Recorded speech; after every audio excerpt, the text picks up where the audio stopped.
have you discussed the roof elevation with your wife? You mean roof? Roof. Rough? Roof. Roof.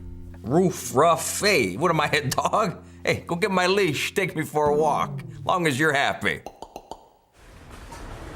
Roof, roof, rough. It doesn't matter what you call it, it is an important part of your house. It's a design element when you first pull up in front of a home.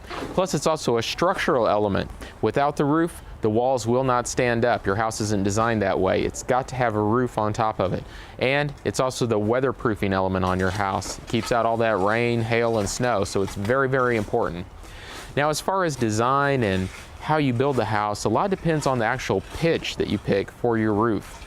Pitch comes from flat, which is called a 0-12 pitch, to fairly steep, which would be a 12-12 pitch. How do you come up with those numbers? 12-12, 0-12, 6-12, 10-12? It's how much pitch angle is on your roof. When you have a flat roof, if you measure 12 inches across, it moves up and down 0.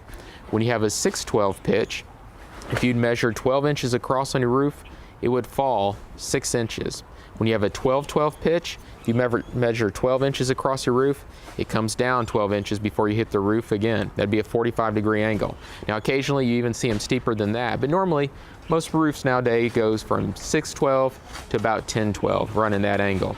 Now, the steep pitch is great if you live in an area where there's a lot of ice and snow because it doesn't build up as much on your roof. It just slides right off.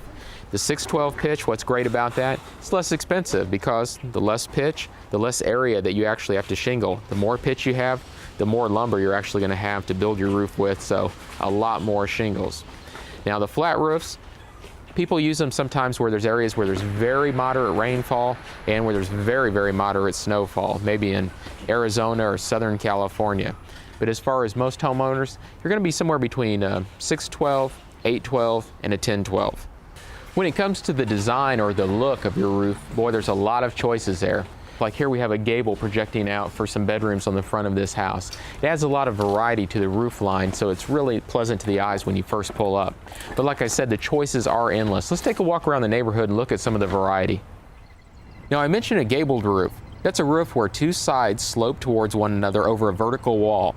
The two sloping sides come together to form a ridge. A ridge is the highest horizontal point on a roof. The inside angle formed by the two sections of a roof is called a valley. On this type of roof, all sides of the roof slope towards the ridge, so there are no vertical surfaces on the roof. This is called a hip roof. The outside angle formed by two sloping sides of the roof is called the hip.